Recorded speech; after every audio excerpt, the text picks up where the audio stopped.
Hello everyone, good morning. আমি চলে এসেছি টাইগার হিলে।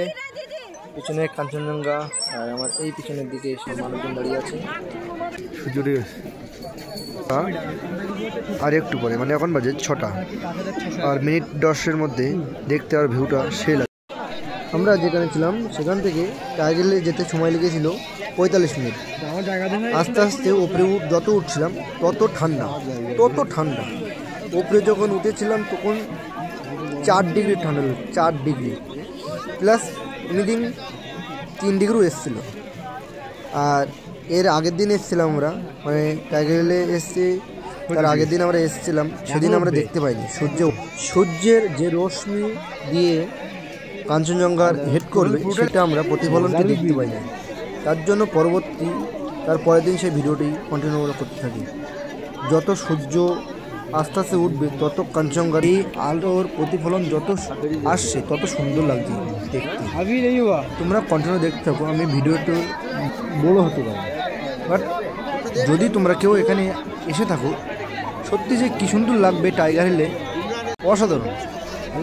আর এখানে ঠান্ডা হয়তো একটু বেশি, বাট দেখতে খুবই সুন্দর লাগছিল। আর সকাল সকাল এখানে টুপি বলো, বিভিন্ন জিনিস, চা, সব কিছু পাওয়া যাবে।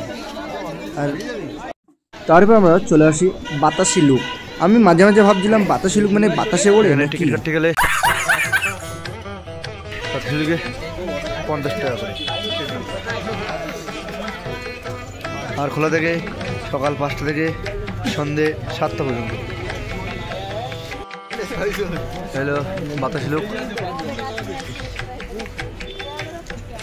কি সুন্দর। ওখানে ভিডিও তোমাদেরকে শেয়ার করবো, সেটাও পরে দেখতে হবে, নেক্সট ভিডিওতে দেখতে হবে। তারপরে আস্তে আস্তে ভিউটি তুলছি, প্লাস এখান থেকে কাঞ্চনজঙ্ঘা তোমরা নিচের দিকে যাবো একটু পরে। ওখানে দেখলাম ওই বাড়ি আমি যেখানে দাঁড়িয়েছিলাম এই পতাকার সাইডে।